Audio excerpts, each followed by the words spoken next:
बिस्मिल्लाहि वस्सलातु वस्सलामु अला रसूलिल्लाह। नए लेक्चर में खुश आमदीद। आज के लेक्चर में हम देखेंगे कि जब भी कोई बंदा जो है वो गवर्नमेंट जॉब शुरू करने वाला है, ज्वाइन करने वाला है, तो उसको किन किन चीज़ों का ख्याल रखना चाहिए जिससे वो पूरी सर्विस के जो है नुकसान से बच सके। क्योंकि ये जो दो चीज़ें अभी मैं बताना चाह रहा हूँ, इसका जो नुकसान है वो पूरी सर्विस पर मुहित होता है। तो गवर्नमेंट जॉब में दो डेट्स जो हैं वो बड़ी अहम हैं। एक है 31 मई और एक है 1 दिसंबर।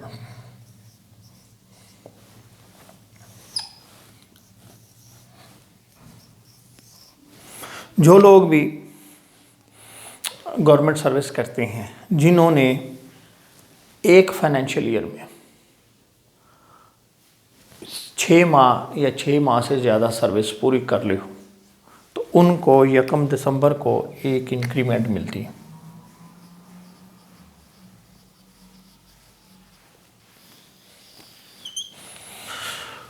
और दूसरा ये होता है कि जो प्रमोशन होती है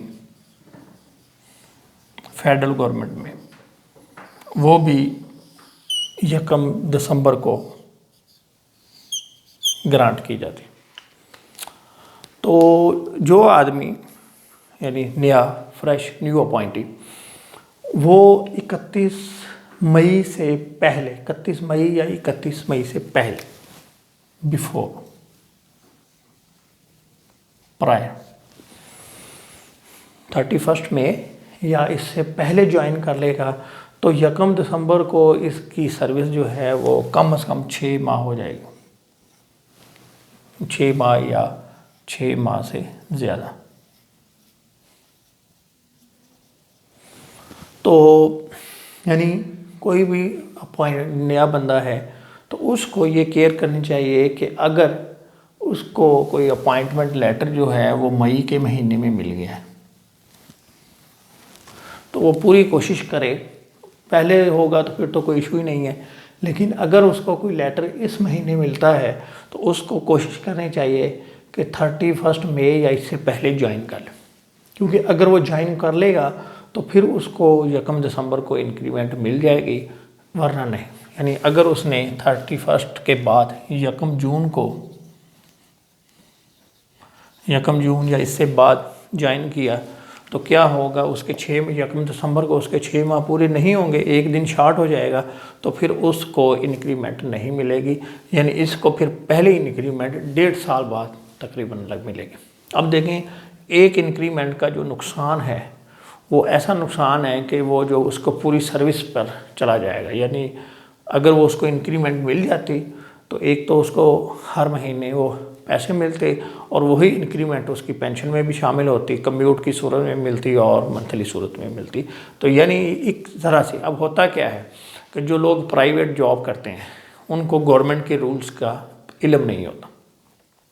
तो वो होता क्या है कि मसलन 15 मई को उसको, सपोज एक एग्जांपल कोट कर रहा हूँ, उसको अपॉइंटमेंट लेटर मिल गया।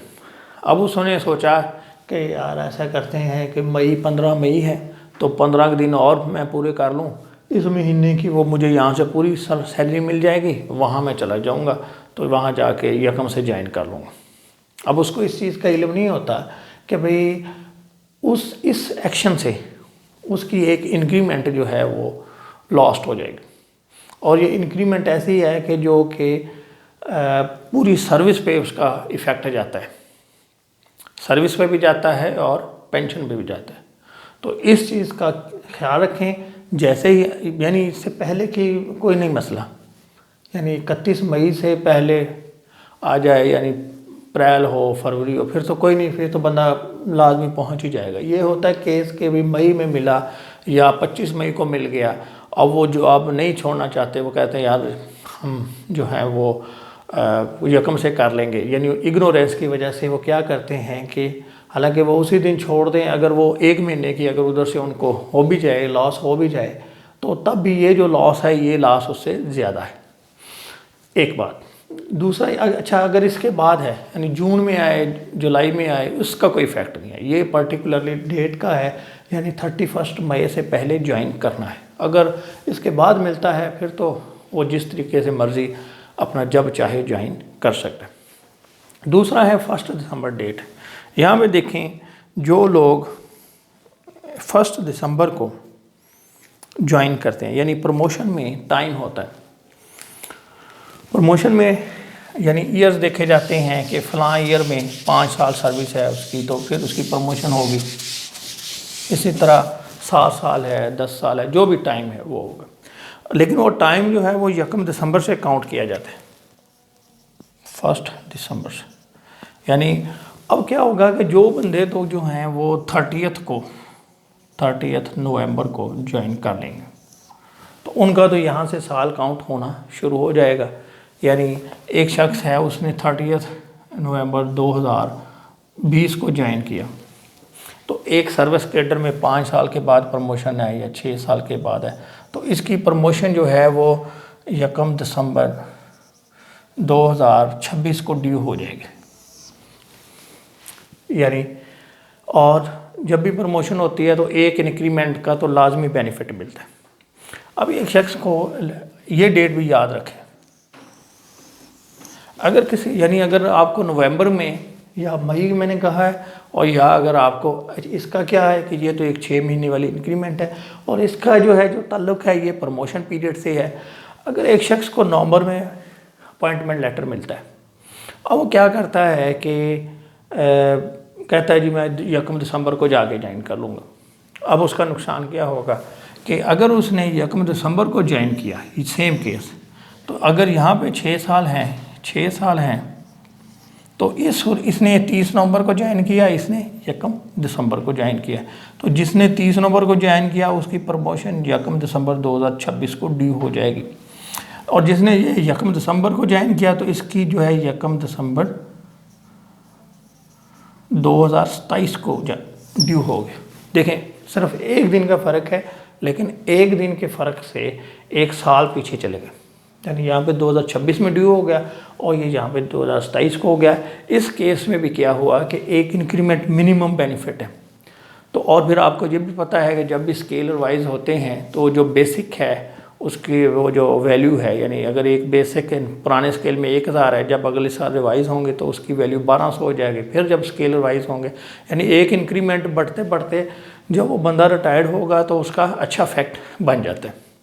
अब यहाँ भी क्या होगा कि इसको एक तो लॉस होगा प्रमोशन के वाले से 1 साल का, यानी इस साल वाले जो है ना वो इसने ज्वाइन किया 30 को, इसने ज्वाइन किया 1 को, तो ये इससे सीनियर हो जाएगा।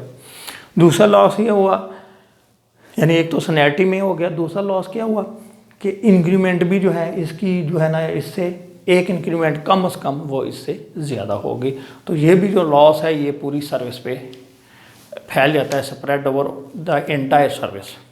तो ये 2 डेट्स जो हैं, ख़ुसूसन जो लोग अभी प्राइवेट फील्ड में जॉब करते हैं उनके लिए ये लेक्चर इंशाल्लाह काफ़ी फ़ायदेमंद होगा। उनको सिर्फ यही बताना मकसूद है, जो मेरा ऑब्जेक्टिव था, कि जब भी आप अगर कोई गवर्नमेंट जॉब ज्वाइन करते हैं तो मई और नवंबर के महीने में अगर आपको लेटर मिले तो कोशिश ये करें कि अगर नवंबर में मिला है 30 नवंबर या उससे पहले ज्वाइन कर लें। अगर मई के महीने में आपको अपॉइंटमेंट लेटर मिलता है तो कोशिश करनी है कि आपने 31 मई से पहले ज्वाइन करना है। दोनों एक, ये जो नवंबर वाला केस है ये ज़्यादा शदीद है, ज़्यादा डेंजरस है, क्योंकि इसमें एक तो इंक्रीमेंट का लॉस भी है और एक जो है ना आपकी जो प्रमोशन है उसमें 1 साल आपको एक्स्ट्रा लगाना पड़ता है।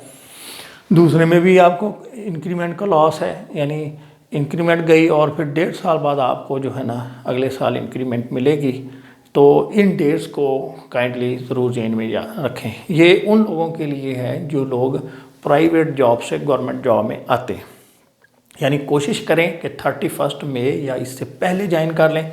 अगर आपको मई में लेटर मिलता है अपॉइंटमेंट लेटर, या अप्रैल में भी मिलता है, तो किसी वजह से आप नहीं ज्वाइन कर पाते तो मई में कोशिश करें कि 31 मई से पहले ज्वाइन कर लें।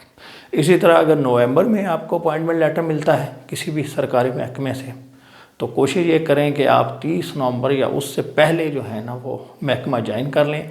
इससे आपके ये जो है ना वो प्रमोशन के हवाले से आपका जो है ना 1 साल बच जाएगा। अगर आपने 1 जून को ज्वाइन किया या 1 दिसंबर को ज्वाइन किया तो फिर आपको इंक्रीमेंट नहीं मिलेगी और वो जो साल है वही आपकी प्रमोशन में भी कंसिडर नहीं होगा।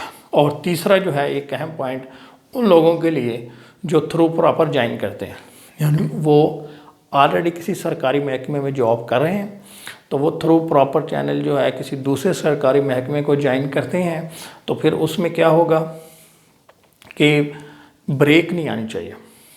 इस चीज़ का खुसूसी तौर पर ख्याल रखें कि आप यानी जब भी कोई बंदा छोड़ता है सरकारी जॉब किसी दूसरे महकमे को ज्वाइन करने के लिए तो उसको ज्वाइनिंग पीरियड दिया जाता है कि आपने within 3 days, within week, within 14 days, खुसूसन जो आर्मी में होता है कि वो जो उनका सिपाही है या कुछ है रैंक का, उसको टाइम दिया जाता है कि आपने विद इन 14 डेज़ जो है ना ज्वाइन करना है। तो इन पीरियड में यानी जितना भी आपको टाइम अलाउ किया गया है, 2 दिन दिए गए हैं, 1 दिन दिया गया है, महीना दिया गया है, 15 दिन दिए गए हैं, जो भी ज्वाइनिंग टाइम है उसके अंदर ज़रूर ज्वाइन कर लें। अगर उसमें ब्रेक आ गई तो आपकी जो पिछली सर्विस है वो ज़ाया होने का ख़तरा होता है, इसलिए 2 सर्विसेज के दरमियान ब्रेक नहीं आनी चाहिए। अगर ब्रेक आ गई तो पिछली सर्विस ज़ाया हो सकती है। तो ज़रा सी कोशिश ये करें कि जितना टाइम दिया गया है आपको उस टाइम को ख़त्म होने से पहले आप जाके महकमा ज्वाइन कर लें। ये जो नुकसान अभी मैंने बताए हैं इसको आप इसी तरह देख लें कि अगर एक जो है एक इंक्रीमेंट 2000 रुपये की है या 1000 रुपये की है तो 1 साल की यानी समझ लें 12,000 रुपये का नुकसान। फिर अगर आपने 3 साल सर्विस की है तो 30 साल सर्विस की है या 20 साल की है तो वो उसको अगर 12,000 को अगर मिनिमम ज़रब दें तो तकरीबन 2-3 लाख रुपए का वो नुकसान हो जाएगा। फिर जब कम्यूट होगा तो कम्यूट में भी आपको अच्छा भला झटका लगेगा। तो इन चंद जो हैं एहतियातें, जो ये प्रिकॉशंस अभी मैंने आपको बताई हैं, इनका ख्याल रखें और लाखों रुपए के नुकसान से बचें। Thank you very much.